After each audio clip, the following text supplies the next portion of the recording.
In this video I'm gonna show you how to deal with Evilgrade isrcore error.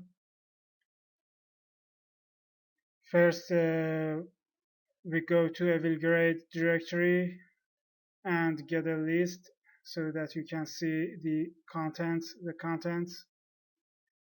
And now I run Evilgrade, so you see the error. It says can't locate isrcore shell.pm in etc perl directory. Here you see that.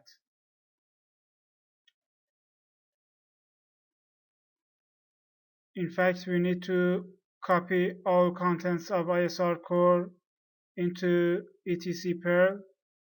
So I do it. cp-r is for copying the isrcore directory it into etc perl. So now if I run the Evilgrade again, you see that it works well now and everything's good. I get a show options here and there's no any problem. Thank you for watching.